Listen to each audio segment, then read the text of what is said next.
साथियों मैं एक बात और आपसे पूछना चाहूंगी, जब भारत गुलाम था 1947 से पहले, तो क्या उस समय ये दिव्य शक्तियां नहीं थी? क्या उस समय ये दुर्गा माता ही नहीं थी? क्या उस समय ये शैलजा देवी नहीं थी? क्या उस समय ये जितनी भी देवियां हैं ये नहीं थी? और जितने भी शक्तिशाली देवता थे ये नहीं थे?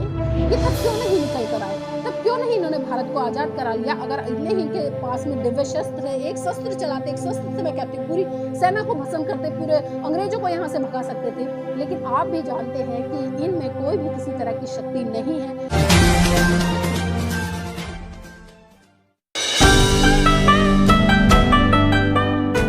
समाज के लोगों को भी ये समझना पड़ेगा कि ये तीज त्योहार आपके नहीं है।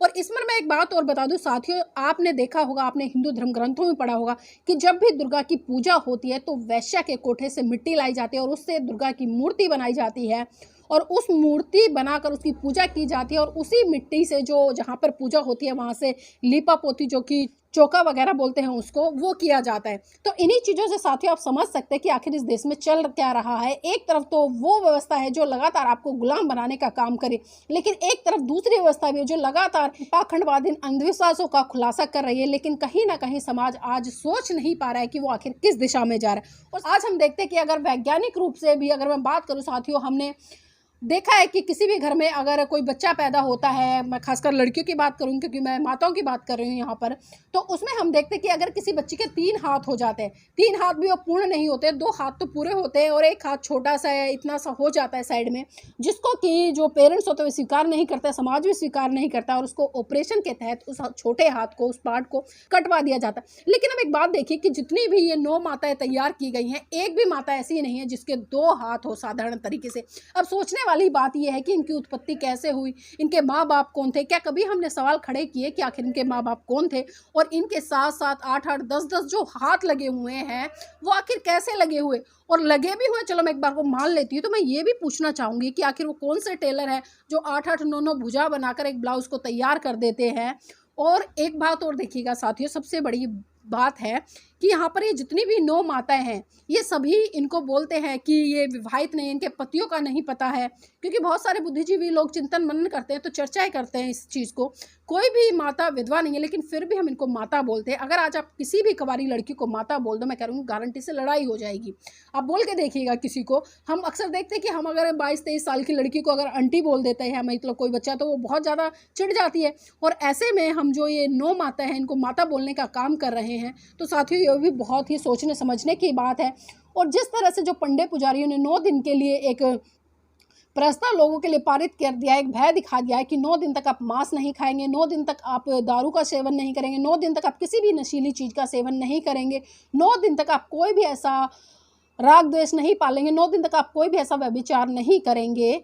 तो आप इसी से समझ सकते हैं कि सिर्फ 9 दिन के लिए ही ये ब्राह्मण लोग इन लोगों को इस तरह की बातें बताते हैं कि ये बातें 9 दिन के बाद लागू नहीं होती। और अक्सर मैंने देखा है, मैं प्रत्यक्ष रूप से बता रही हूँ, 9 दिन तक ये भले देखिए मुर्गा नहीं खाएंगे, मच्छी नहीं खाएंगे, मांस नहीं खाएंगे, कुछ नहीं खाएंगे, दारू नहीं पिएंगे, लेकिन जैसे ही 9 व्रत पूरे होंगे इनके 10वें दिन साथियों इनके घर पे दारू की बोतल खुलती नजर आएगी, इनके घर पे मुर्गे कटते नजर आएंगे, इनके घर पे मांस मदिरा हर तरह की होती नजर आएंगी, जिनको कि 9 दिन बिल्कुल भी दूर दूर तक उसके बारे में सोचते नहीं।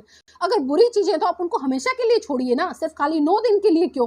और साथियों सबसे बड़ा दुख तो मुझे जब हुआ, आज जब मैं सुबह उठी, मैंने दरवाजा खोला तो मात्र जो मतलब 8 साल की बच्चियां, 9 साल की बच्चियां जो 3rd 4th 5th क्लास में पढ़ती हैं, वो सुबह हाथ में एक लोटा लेके, पूजा की थाली लेके मंदिर में जा रही हैं, स्कूल यूनिफॉर्म पहन के। मुझे बड़ा दुख हुआ। मैंने उनसे पूछा, बेटा कहाँ जा रहे हो सुबह सुबह? उन्होंने बोला कि दीदी हम मंदिर जा रहे हैं। मैंने कहा किस लिए? उन्होंने बोला कि आज नवरात्र हैं तो 9 माता का व्रत रखना है। मैंने कहा क्यों? क्योंकि माताओं से दीदी हम क्या नाम है अपनी मांगे मांगेंगे, हमें पढ़ाई में अच्छे नंबर दिलाएंगी, हमारी पढ़ाई में रक्षा करेंगी, हमें अच्छा जीवन साथी मिलेगा, और भी न जाने कई चीज़ें उन लड़कियों ने मेरे साथ में चर्चा की। तो मुझे बड़ा दुख है कि इन छोटी छोटी बच्चियों के मानसिक स्तर में किस तरह की चीज़ें डाली जा रही है। आखिर इनके मन मस्तिष्क में क्या घुसेड़ा जा रहा है? जब बात इन बच्चों को अपनी पढ़ाई की करनी चाहिए, जब उस समय ये बच्चे पूजा पाठ की बात, कर्मकांड की बात करें, उस समय ये बच्चे ये उम्मीदें लगा रहे हैं कि अगर हम पूजा पाठ करेंगे, व्रत करेंगे, 9 दिन तक लगातार भूखे रहेंगे तो हमारी सभी मनोकामना पूरी हो जाएंगी।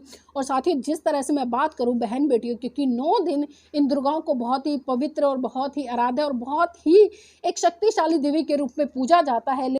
लेकिन मैं पूछना चाहती हूँ 9 देवियों से या इनके जो आराध्य मानने वाले लोग हैं, जब लगातार 9 दिन में, साथियों आप आंकड़े उठा कर देख लेना, पूरे भारत देश में कितनी बहन बेटियों के साथ में दुष्कर्म होगा, कितनी बहन बेटियों के साथ में कितने लोग गरीबी में जीवन यापन करेंगे, कितने लोग भूखे मरेंगे, कितने लोगों को रोजगार नहीं मिलेगा। एक बार ये सरकारी आंकड़े इस 9 दिन के उठाकर देखिएगा और फिर बात कीजिएगा कि आपकी जो दिव्य शक्तियां उनमें आखिर कितनी दिव्य शक्ति। अभी आपने देखा कि जिस तरह से उत्तराखंड का जो मुद्दा छाया हुआ है, अंकिता भंडारी बिटिया का, कि भारतीय जनता पार्टी के नेता के बेटे ने किस तरह के उसके साथ में गलत काम किया, और अंकिता जो कि निर्दोष थी, बिल्कुल मासूम थी, जिसे ये नहीं पता था कि कल उसके साथ में क्या घटना हो जाए और वो अपने जीवन को खो गई। तो साथियों तब कहाँ चली जाती है ये दिव्य शक्तियाँ। और जिन दिव्य शक्तियों की आप बात करते हैं, जिन ग्रंथों का आप हवाला देते हैं और जिन ग्रंथों के तहत लगातार आप बहुत बड़े तबके को गुलाम बनाने का काम करें, तो साथियों मैं एक बात और आपसे पूछना चाहूँगी, जब भारत गुलाम था 1947 से पहले, तो क्या उस समय ये दिव्य शक्तियाँ नहीं थी? क्या उस समय ये दुर्गा माता ही नहीं थी? क्या उस समय ये शैलजा देवी नहीं थी? क्या उस समय ये जितनी भी देवियां हैं ये नहीं थी? जितने भी शक्तिशाली देवता थे ये नहीं थे?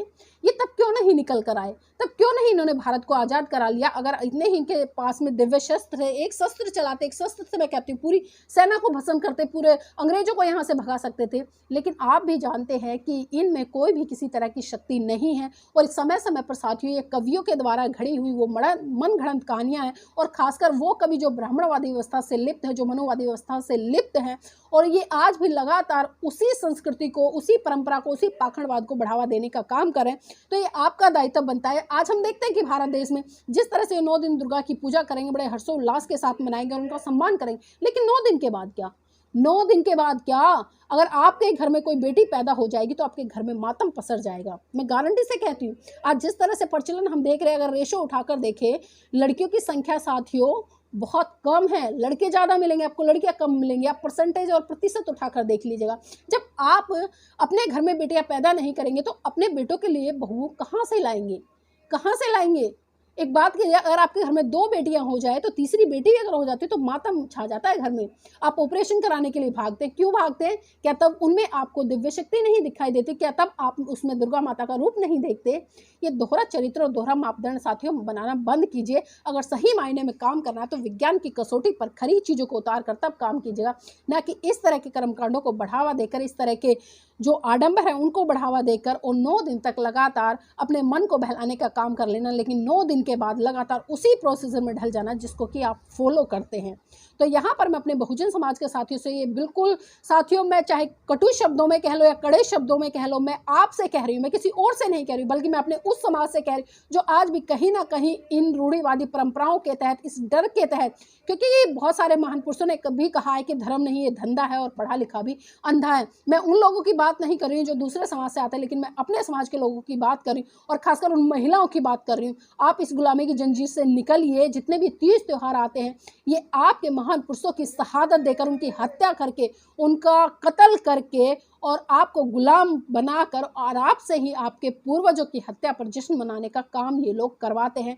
तो इन चीज़ों से बाहर निकलिए और विज्ञान की तरफ बढ़िए, क्योंकि विज्ञान ही आपके पास में एक ऐसा माध्यम है जो आपका हर तरह से विकास करता है। अगर आप अपनी पूरी दिनचर्या को देखें तो विज्ञान के तहत ही आप अपनी पूरी दिनचर्या को फॉलो करते हैं। और यहाँ तक कि मैं इस भारत देश की महिलाओं के लिए भी कहना चाहूँगी, मेरे देश की महिलाओं, अगर इस देश में परम पूज्य बाबा साहब नहीं आते तो आज भी जिस तरह से आप इस गुलामी को ढो रही हैं, बहुत बड़े स्तर पर इस गुलामी को ढोती, आज तो आप फिर भी इतनी स्वतंत्र है कि आप अपनी मर्जी से जॉब कर सकते हैं, अपनी मर्जी से चुनाव लड़ सकते हैं, अपनी मर्जी से कहीं भी आ जा सकती हैं, अपनी मर्जी से अच्छे वस्त्र पहन सकती हैं, अपनी मर्जी से अपने विचारों की अभिव्यक्ति कर सकती हैं। अगर परम पूज्य बाबा साहब ना होते, ना वो हिंदू कोड बिल लिखते, ना वो संविधान लिखते, तो आज भी आप देवदासी बनकर उन मंदिरों में उन पंडे पुजारियों की हवस का शिकार बनती रहती, जिससे कि आपकी अस्मिता बिल्कुल नष्ट हो जाती। लेकिन आज आप एक चपरासी से लेकर राष्ट्रपति बन रही हैं, तो ये मत भूलिएगा कि आपके ऊपर किसका एहसान है, क्योंकि आप बहुत ज़्यादा एहसान फरामोश है।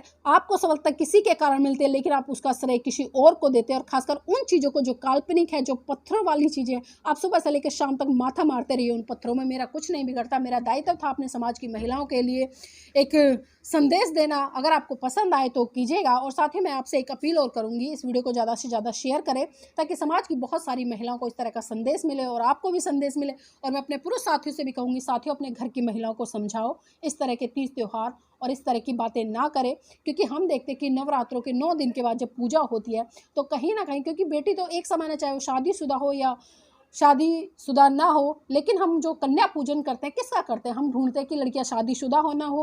और सबसे पहले जो कंडीशन लगाते हैं कि उस समय लड़कियां पीरियड में ना हो। तो देखिए किस तरह की दोहरी मानसिकता है। जिन माताओं की पूजा करते हैं वो भी महिलाएं हैं, उनको भी पीरियड हुए होंगे, लेकिन एक महिला, एक माता किस तरह से ये बाध्यता उत्पन्न कर देती है कि जो पीरियड वाली लड़की है वो मेरी पूजा में नहीं बैठेगी। साथियों, ये कोई माता नहीं कहती है, क्योंकि ये तो मैंने कहा ना, काल्पनिक चीज़ें ये घड़ दी गई हैं, ये बना दी गई हैं सिर्फ आपको बरगलाने के लिए। क्योंकि कोई भी माता अपनी बेटी से इतनी घृणा नहीं कर सकती, क्योंकि वो महिला है, उसको भी पीरियड जैसी समस्याएं होती होंगी। तो साथ ही अपनी तार्किक बुद्धि के जो चक्षु हैं वो खोलिए और उस पर जो श्रद्धा या अंधविश्वास, जो धर्म का चश्मा चढ़ा हुआ है, उसको उतार कर एक बार सोचिएगा। जय भीम, नमो।